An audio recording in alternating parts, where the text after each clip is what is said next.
believe what we want. And this reveals that the simplest explanation is, there is no God. No one created the universe, and no one directs our fate.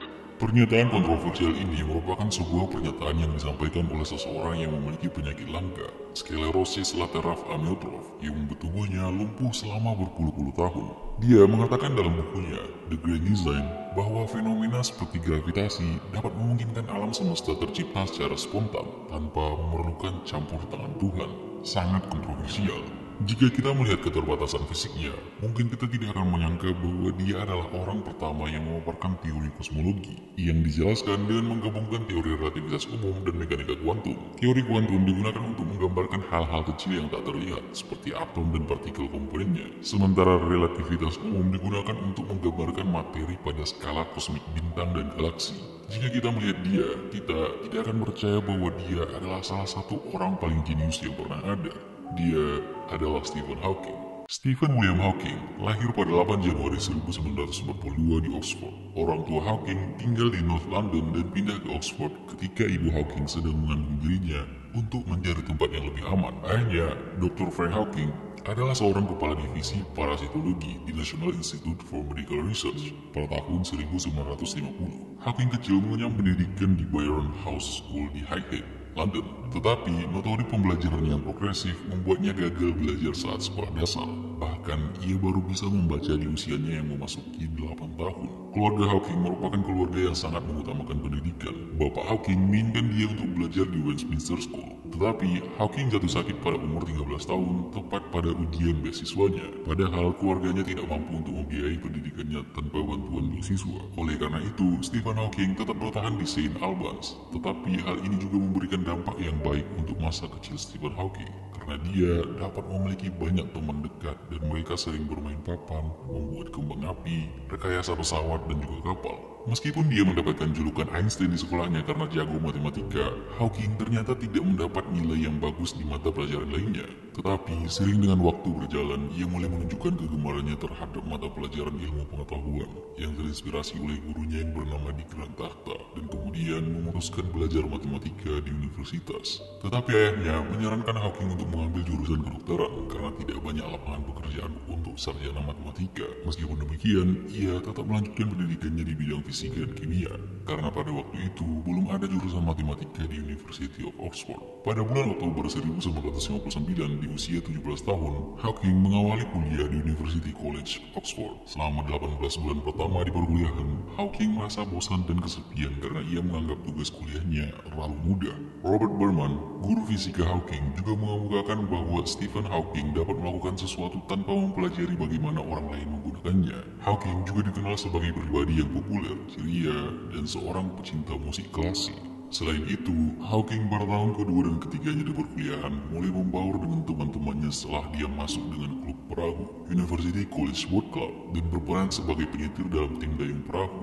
Pelatih dayung saat itu mengemukakan bahwa Hawking sering menyetir timnya ke arus yang berisiko, yang menyebabkan perahunya rusak sehingga ia dikenal dan disebut sebagai orang yang nekat. Ujian terasa menjadi sebuah tantangan bagi Hawking karena selama belajar 3 tahun, dia hanya belajar dengan biasa-biasa saja. Dia menyatakan bahwa waktu belajar yang dihabiskan kurang lebih belajar selama 1000 jam. Hawking hanya menjawab pertanyaan yang bersifat teoritis dan mengosongkan jawaban pada pertanyaan yang membutuhkan pengetahuan fakta. Karena gugup, maka ia kurang tidur sehari sebelum tanggal ujian, sehingga dia memperoleh hasil pas di antara gelar terbaik dan terbaik kedua, sehingga hal ini menyebabkan harus diadakannya ujian lisan.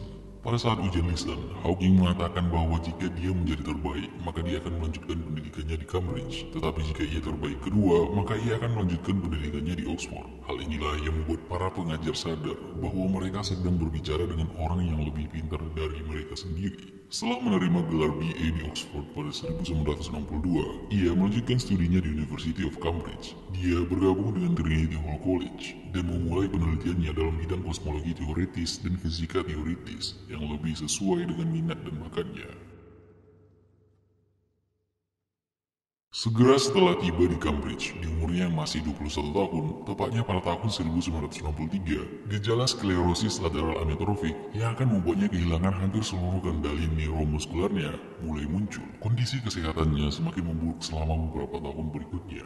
Pada tahun 1968, kemampuannya untuk berjalan dan bergerak secara mandiri semakin terbatas. Sejak saat itu, ia mulai menggunakan kursi roda sebagai alat bantu mobilitas dan tetap menggunakan kursi roda untuk sisa hidupnya. Pada tahun 1969, dia diperkenalkan dengan kursi roda listrik pertamanya yang dirancang oleh insinyur bernama Gers Payne. Kursi roda ini memungkinkan Hawking untuk bergerak secara mandiri dan mengendalikan pergerakannya menggunakan gerakan wajah dan pipi. Alat ini bekerja dengan sebuah sistem berbasis komputer yang memiliki sensor yang mampu mendeteksi dan menginterpretasikan gerakan sangat kecil di bagian pipi Stephen Hawking. Para dokter bahkan mendiagnosis bahwa umurnya hanya tersisa 2 tahun lagi. Tetapi, diagnosis itu tidaklah benar, karena pada kenyataannya, Stephen Hawking masih hidup sampai umur 76 tahun. Pada tahun 1963, saat Hawking menjalani kuliah di jurusan astrofisika Universitas Oxford di Inggris, pada suatu ketika kampusnya sedang mengadakan sebuah pesta. Dalam pesta tersebut, ia berjumpa dengan seorang gadis bernama Jane Wilde, seorang mahasiswi sastra Inggris Universitas Cambridge. Dalam catatan harian yang ditulis Jane Wilde, yang kemudian diadaptasi menjadi film The Theory of Everything, terungkap bahwa pada pertemuan Hawking dan Wilde untuk pertama kalinya, Hawking mengucapkan kata sains, sementara Wilde mengucapkan kata arts. Sejak saat itu, Hawking dan Wilde mulai menyadari bahwa mereka sama-sama cocok dalam hal apapun. Lebih lagi, mereka berdua memiliki kesamaan dalam hal kecintaan dalam ilmu pengetahuan. Meski menekuni disiplin yang berbeda, keduanya mampu berjalan beriringan. Tetapi saat keduanya larut dalam lautan asmara, Hawking tiba-tiba mengalami kelumpuhan di usianya yang ke-21 tahun. Mengetahui penyakit yang diderita Hawking, sang kekasih, Wilde, rupanya tak menjauh. Wilde justru semakin mencintai Hawking. Ia selalu berada di sisi Hawking dan seringkali menyemangati kekasihnya itu untuk terus menjalani hidup. Wilde bahkan menyediakan kakinya untuk menuntun Hawking di kursi roda. Rasa kasih dan sayang tersebut kemudian berlanjut ke pernikahannya pada tahun 1965. Saat bermarangga, Wilde menjadi orang yang membantu setiap proyek penelitian Hawking mengenai lubang hitam. Meski banyak yang mencibir penelitian tersebut, Wilde dengan tegar selalu menemani Hawking untuk berdiskusi. Dari hasil pernikahannya dengan Jane, Hawking dikaruniai 3 anak, Robert Hawking, Lucy Hawking, serta Timothy Hawking. Meski demikian, hari-hari Hawking bersama Wilde rupanya tak berakhir mengenakan. Pada tahun 1991, keduanya memutuskan untuk bercerai. Ide perceraian itu datang dari Wilde yang merasa bahwa bahtera rumah tangga yang dijalani sudah tak lagi seperti dulu. Dalam sebuah buku yang berjudul Music Tomb of the Stars yang ditulis oleh Wilde, terungkap bahwa keputusan tersebut diambil karena Wilde tidak lagi tahan dengan kehidupan baru Hawking. Saat itu, Hawking tengah berada dalam popularitas dunia yang mengakibatkan kesengsaraan dalam kehidupan mereka. Terkadang hidup itu bisa sangat mengerikan. Saya lelah secara fisik dan mental. Saya seringkali berpikiran bunuh diri saja, menenggelamkan diri di sungai atau apapun itu. Tetapi hal itu tidak akan saya lakukan, karena saya teringat anak-anak saya, ucap Wilde. Adanya orang ketiga juga turut mewarnai niatan perceraian tersebut. Mirisnya lagi, orang ketiga itu adalah seorang perawat yang awalnya diniatkan Wilde untuk membantu merawat suaminya. Seiring kehadiran perawat untuk membantu Stephen, rumah tangga kami semakin tidak karuan. Lanjutnya, Hawking rupanya memang memilih menikahi perawat tersebut, Elaine Mason, pada tahun 1995. Wilde juga memutuskan untuk menikah lagi dengan seorang musisi yang bernama Jonathan Ayler. Dari sisi Hawking, menikahi Elaine Mason rupanya juga bukan merupakan opsi yang terbaik. Pada tahun 2006, ia bercerai dengan istri keduanya tersebut. Selepas bercerai dengan istri keduanya itu, maka sampai akhir hayatnya, Hawking pun memilih untuk tidak menikah lagi.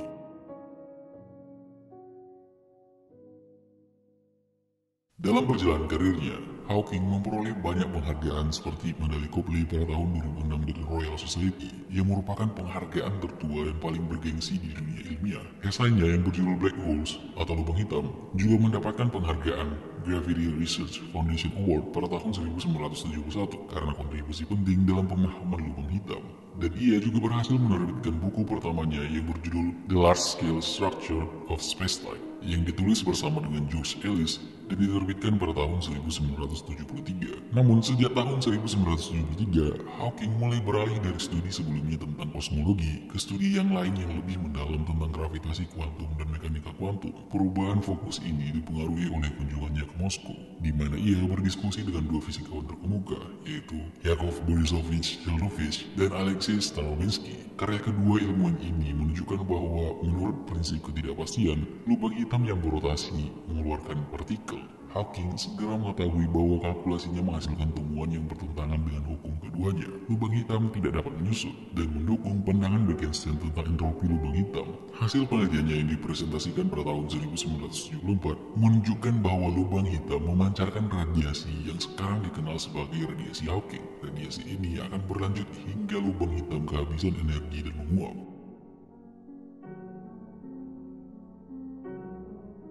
Hawking mengemukakan berbagai pernyataan kontroversial.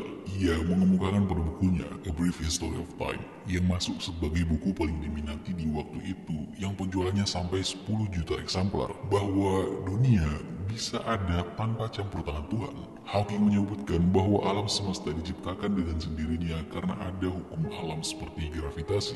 Menurut teori Big Bang yang dikembangkannya, alam semesta tercipta dari hasil yang tak terelakkan oleh proses fisika. Pandangan Stephen Hawking tentang Tuhan dan penciptaan alam semesta didasarkan pada pemahaman ilmiahnya sebagai seorang fisikawan dan kosmolog. Hawking percaya bahwa proses terbentuknya alam semesta dapat dijelaskan oleh hukum fisika tanpa perlu melibatkan campur tangan Tuhan. Menurut teori Big Bang, alam semesta berasal dari keadaan sangat padat dan panas sekitar 13,8 miliar tahun yang lalu. Proses ini dapat dijelaskan oleh hukum-hukum fisika seperti relativitas umum dan mekanika kuantum. Hawking berpendapat bahwa jika ada Tuhan yang menciptakan alam semesta, maka Tuhan tersebut tidak perlu campur tangan dalam proses alam semesta terbentuk, karena proses ini dapat dijelaskan oleh hukum-hukum fisika yang berlaku secara alami.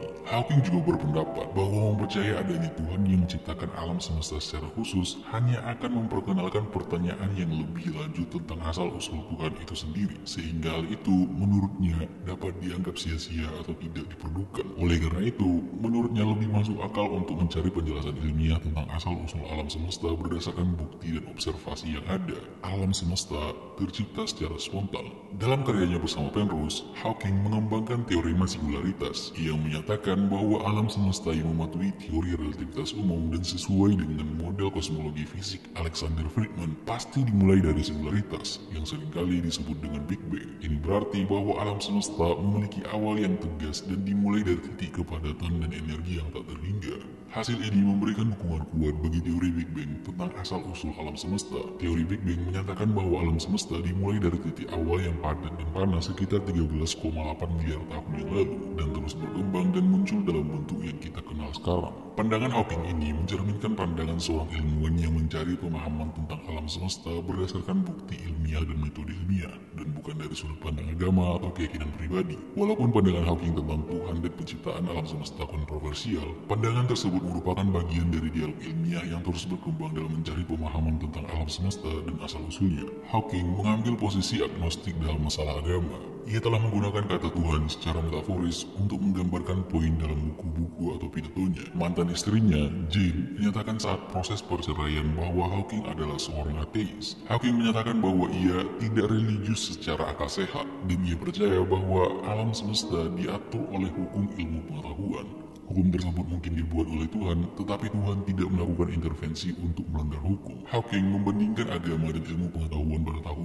2010, menyatakan terdapat perbedaan mendasar antara agama yang berdasarkan pada otoritas dan ilmu pengetahuan yang berdasarkan pada observasi dan alasan. Ilmu pengetahuan akan menang karena memang terbukti. Dia beranggapan bahwa agama yang berdasarkan pada keyakinan dan doktrin dari otoritas tertentu yang membuat pengikutnya harus percaya akan kebenaran dan ajaran tersebut tanpa harus mencari bukti empiris atau penjelasan ilmiah akan kalah dengan ilmu pengetahuan yang berdasarkan pada observasi dan alasan yang diperoleh melalui pengamatan, eksperimen, dan proses berpikir logis, karena ilmu pengetahuan memang dapat dibuktikan. Pada September 2010, The Telegraph melaporkan Stephen Hawking telah menyatakan bahwa Tuhan bukan pencipta alam semesta. Hawking menulis dalam bukunya The Grand Design bahwa karena adanya hukum seperti gravitasi, tata surya dapat dan akan membentuk dirinya sendiri. Penciptaan spontan adalah alasannya mengapa sekarang ada sesuatu dan bukannya kehampaan. Mengapa alam semesta ada dan kita ada? Tidak perlu memohon kepada Tuhan untuk memulai segalanya dan menggerakkan alam semesta.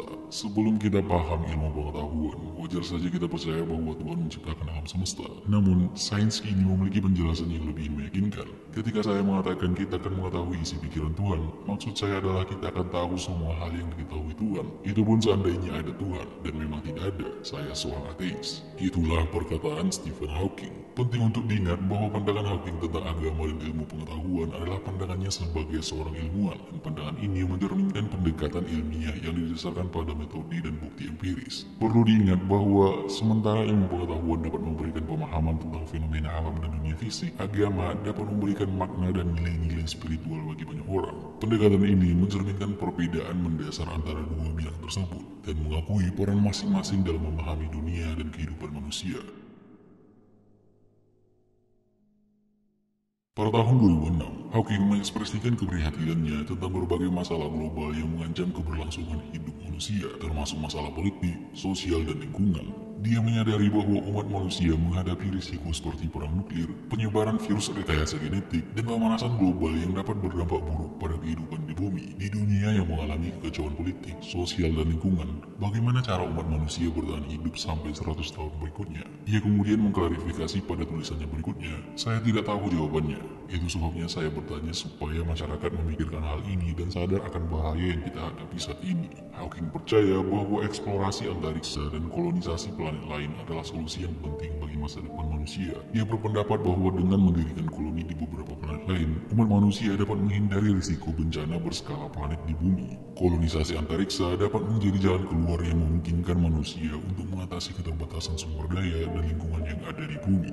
Pada tanggal 28 Juni 2009, untuk menguji konjektur yang dipaparkannya pada tahun 1992 tentang mustahilnya perjalanan ke masa lalu, Hawking mengadakan pesta bagi semua orang, lengkap dengan makanan pembuka dan sampahnya dingin. Tetapi undangannya baru disebar setelah pestanya berakhir, sehingga hanya petualang lintas waktu yang bisa hadir. Tahun 1992, Hawking menyatakan bahwa menurut teori fisika saat ini, perjalanan waktu ke masa lalu tidak mungkin terjadi. Dia percaya bahwa meskipun banyak teori ilmiah mengenai perjalanan waktu yang menarik dan populer dalam fiksi ilmiah, tidak ada yang menunjukkan bahwa perjalanan waktu ke masa lalu dapat dilakukan dalam prakteknya. Untuk menguji konjektur ini, pada tanggal 28 Juni 2009, Hawking mengadakan sebuah pesta yang dia sebut sebagai pesta waktu. Pesta tersebut diadakan untuk semua orang, namun ada satu twist. Undangan untuk pesta tersebut baru disebar setelah pesta berakhir. Artinya, undangan tersebut hanya dapat diterima oleh orang-orang yang datang dari masa depan, karena mereka adalah satu-satunya yang tahu tentang pesta tersebut. Namun, seperti dugaan, tidak ada orang yang datang ke pesta tersebut. Perjalanan ke masa lalu tidak mungkin untuk dilakukan.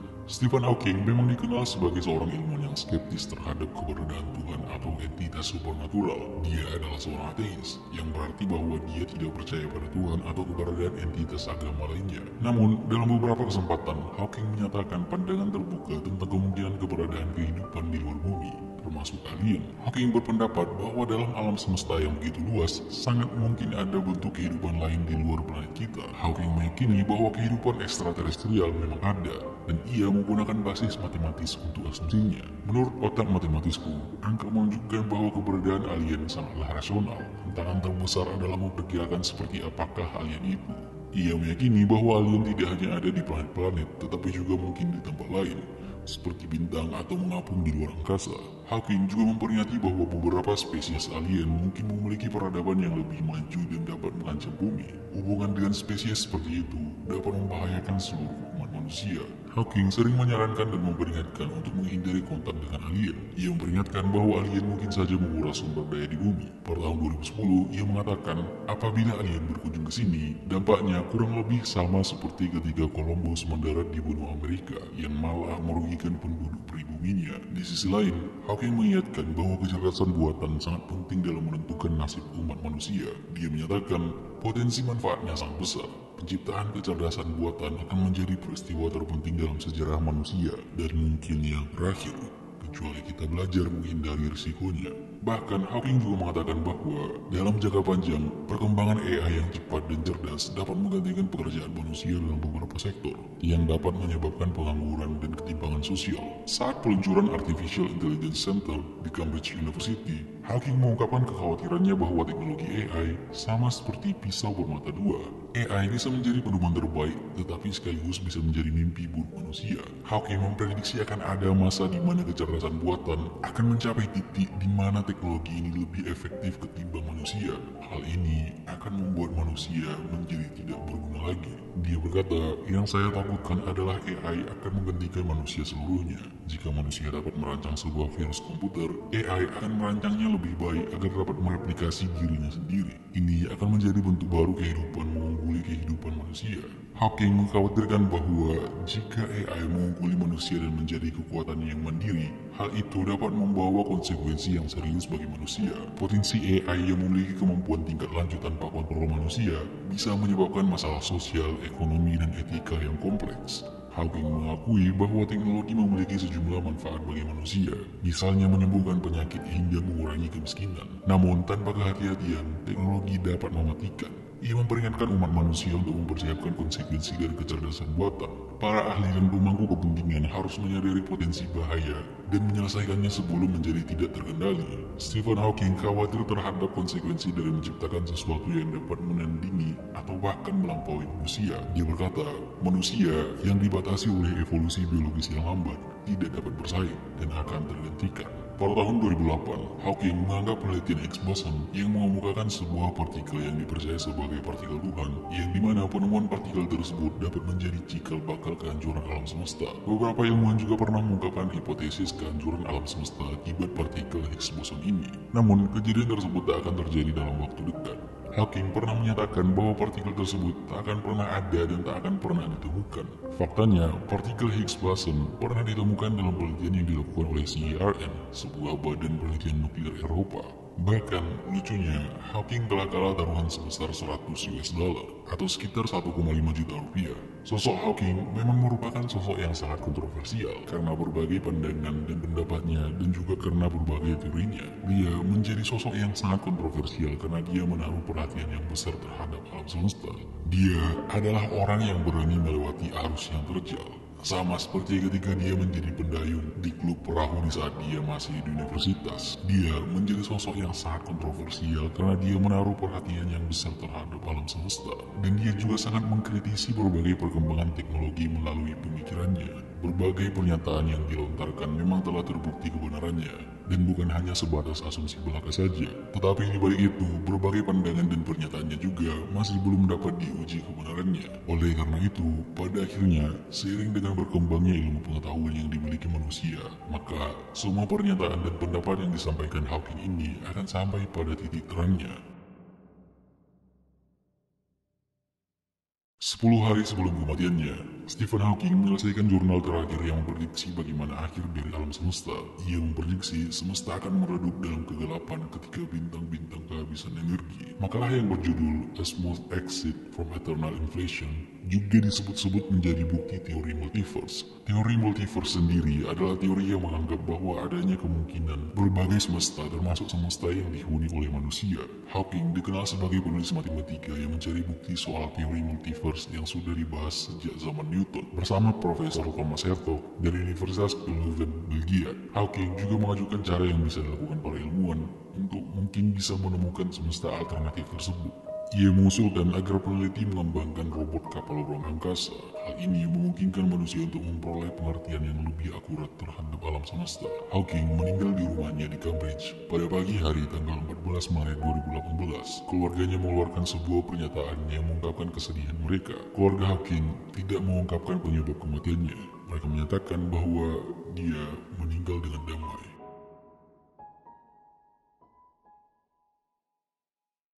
Hawking merupakan salah satu tokoh dengan kisah yang sangat inspiratif. Di tengah keterbatasan yang dimiliki, dia tetap optimis melanjutkan hidupnya dan bahkan berkontribusi sangat besar pada perkembangan pengetahuan umat manusia. Kisah inspiratif Hawking dapat menjadi teladan dan tiruan untuk berbagai umat manusia. Meskipun secara kecerdasan Hawking mungkin merupakan orang dengan IQ yang tinggi, tetapi dia tidak pernah mempermasalahkan tinggi atau rendahnya IQ. Ketika ditanyakan mengenai IQ-nya pada tahun 2004, Hawking menjawab, "Saya tidak tahu.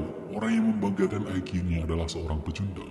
Hal ini menunjukkan betapa Hawking percaya pada proses. Setiap orang dapat meraih apa yang diimpikan dan diinginkan dengan belajar keras dan ketekunan, bukan karena faktor keturunan dan tingkat IQ. Meskipun dikenal dengan berbagai pernyataan kontroversialnya, Hawking juga peduli akan berbagai aspek dalam bidang kehidupan. Berbagai sumbangsinya akan dunia ilmu pengetahuan akan sangat berguna dan menjadi titik terang yang dapat menggambarkan kehidupan manusia ke depannya. Sebuah kutipan dari Stephen Hawking yang sangat inspiratif adalah, lihatlah bintang-bintang dan jangan lihat ke bawah kaki Anda. Cobalah untuk memahami apa yang Anda lihat dan tanyakan tentang apa yang membuat alam semesta ada. Hawking sang inspiratif merupakan tokoh yang tidak suka membuang-buang waktu. Dan dia memiliki berbagai impian yang bahkan sama sekali tidak terpikirkan. Jangan batasi dengan apa yang dapat kita jalani dan peroleh, tetapi cobalah memahami apa yang seharusnya kita jalani melebihi apa yang kita pikirkan. Dengan semangat penemuan yang tak pernah padam, kata-katanya mengingatkan kita untuk terus bertanya, menjelajahi, dan memahami keajaiban alam semesta ini. Sebagai salah satu pemikir terbesar dalam sejarah manusia, Stephen Hawking akan terus dikenang dan dihormati atas dedikasinya pada ilmu pengetahuan dan semangatnya untuk memahami rahasia alam semesta yang tak terbatas. Terima kasih.